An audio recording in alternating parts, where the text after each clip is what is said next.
이삭의 생의 네 번째 시간 이어가겠습니다.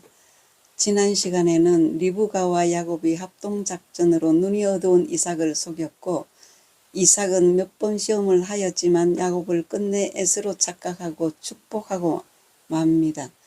이 모든 것이 하나님의 섭리의 역사입니다. 이삭은 아버지로부터 영적으로 물질적으로 자신이 빌어줄 축복을 다 빌어주었습니다. 에서에게 빌어줄 복은 하나도 남겨두지 아니했습니다. 그것이 참 문제죠. 창세기 27장 28절에서 29절 보겠습니다. 하나님은 하늘의 이슬과 땅의 기름짐이며 풍성한 곡식과 포도주를 내게 주시기를 원하노라. 만민이 너를 섬기고 열국이 내게 굴복하리니 내가 형제들의 주가 되고 네 어머니의 아들들이 네게 굴복하며 너를 저주하는 자는 저주를 받고 너를 축복하는 자는 복을 받기를 원하노라. 하늘과 땅의 복을 다 야곱에게 축복했던 장면입니다. 에서의 실수는 장자의 명분을 소홀히 했다가 동생 야곱에게 아버지의 축복마저 빼앗겨 버렸다는 점입니다. 뒤늦게 사냥한 짐승을 별미로 해다가 아버지께 드리고 축복해달라고 애걸복걸했지만 이미 모든 것이 종료된 후였습니다. 때늦은 후회를 하면서 분을 내고 동생을 죽이겠다고 원한을 품어본들 지나간 버스 뒤에다 돌멩이 던지는 격이었습니다. 에서의 충격은 말로 다 할 수 없이 컸습니다. 망연자실이었습니다. 대성통곡해도 소용없습니다. 속이고 속는 것은 육신의 생각에서 나온 것입니다. 마귀의 속성입니다. 이것이 바로 이것은 그만한 대가를 지불해야 합니다. 사랑은 속이지 않습니다. 큰 네 번째입니다. 이삭의 나머지 인생은 불행하였습니다. 이삭이 죽을 때까지 44년의 눈먼 고통도 있었지만 축복기도 사건 때문에 가정이 풍비박산이 남으로써 그 고통이 컸습니다. 에서는 그때부터 빗나갔고 이방 여인들과 결혼하면서 부모의 뜻을 거역하였습니다. 여기에서 고부간의 갈등이 빚어졌고 에서는 늘 가정 분란만 일으켰습니다. 야곱은 형의 보복이 두려워 멀리 계시는 밧단 아람의 외삼촌 라반의 집으로 도망가서 20년 동안 볼 수도 없었습니다. 야곱이 20년 후에 고향에 돌아와서 살면서 요셉 사건이 일어납니다. 거기다가 손자 요셉이 사라져 버렸습니다. 이삭은 둘째 아들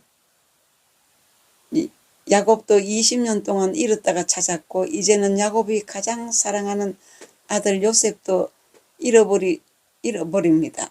그의 마음의 고통은 헤아리기 어려운 것이었습니다. 이삭은 영적인 복이나 가정 화목의 복, 건강 복이 없었습니다. 물질 복만 있었습니다. 이삭이 얼마나 슬픈 인생을 살았을지 상상이 안 됩니다. 이삭은 나중에 야곱도 만나고 요셉도 잘 되었다는 사실을 알게 됩니다. 이삭은 요셉이 애굽 총리가 되기 직전까지도 생존하였습니다. 이삭의 생애는 한 사람의 눈먼 인생의 파란만장한 역사를 전해주고 있습니다. 그렇다면 오늘 내 모습도 영의 눈이 멀었다면 이삭과 다를 바가 없는 것입니다. 다섯 번째 결론입니다. 이삭은 왜 눈이 멀었을까요? 이것이 오늘 본문의 초점입니다. 이삭이 눈을 뜨고 있었다면 하나님의 역사는 일어나지 않았을 것으로 봅니다. 이삭은 장자만을 중시하는 편집증이 있었습니다. 그러나 그것은 육신의 생각이었습니다. 육신의 생각은 하나님과 원수가 됩니다. 육신의 생각을 보지 못하도록 하기 위해 눈 멀게 하셨습니다. 로마서 8장 5절에서 7절입니다. 육신을 따르는 자는 육신의 일을, 영을 따르는 자는 영의 일을 생각하나니 육신의 생각은 사망이요 영의 생각은 생명과 평안이니라. 육신의 생각은 하나님과 원수가 되나니 이는 하나님의 법에 굴복하지 아니할 뿐 아니라 할 수도 없다고 했습니다. 하나님의 뜻은 영적인 복을 사모하고 소중히 여기는 야곱을 장자격으로 쓰시려는 것입니다. 그러나 이삭의 뜻은 그래도 장자에게 축복해야 옳다는 것입니다. 이삭은 하나님의 뜻을 거역하면서까지 전통을 따르려고 애썼습니다.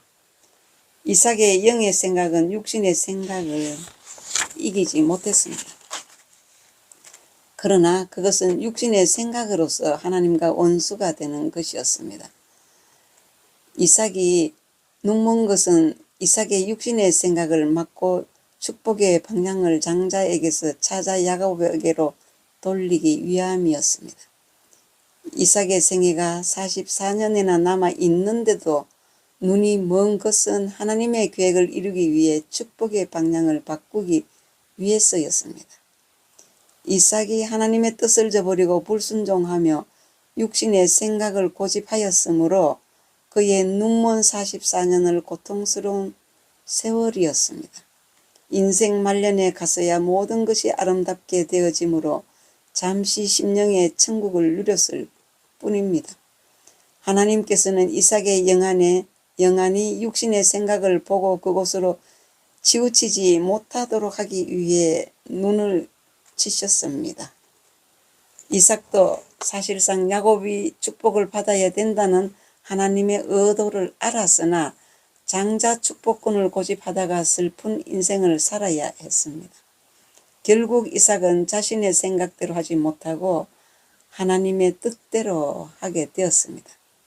이삭은 세상 것을 좋아했고 장자의 명분도 소홀히 여기는 장자 에서에게 집중했습니다. 그 모든 것이 자신의 욕심이요 육신의 생각이라는 것을 야곱을 읽고 깨닫고 요셉의 꿈 이야기와 요셉이 총리에 등극한 이야기를 듣고 깨달았습니다.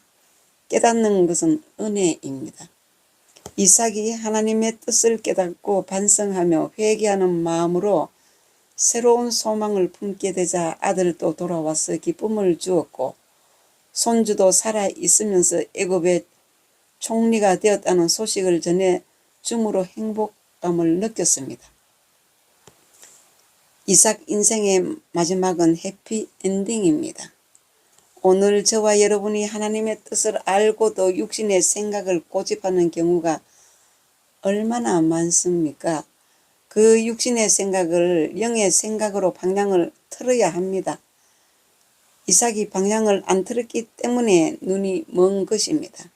오늘날 저와 여러분이 하나님의 뜻을 몰라서 계속 육신의 생각으로 일관하는 경우가 얼마나 많습니까? 하루빨리 하나님의 뜻을 깨닫고 방향을 틀어야 합니다. 그렇지 않으면 이삭처럼 많은 환난, 풍파를 겪은 후에야 그것을 깨닫게 됩니다. 하나님의 뜻대로 행하는 자라야 인생이 순탄합니다. 그래도 이삭의 마지막은 행복했습니다. 여기까지 이삭의 생애에 대한 말씀을 간략하게 드렸습니다. 말씀 마치겠습니다.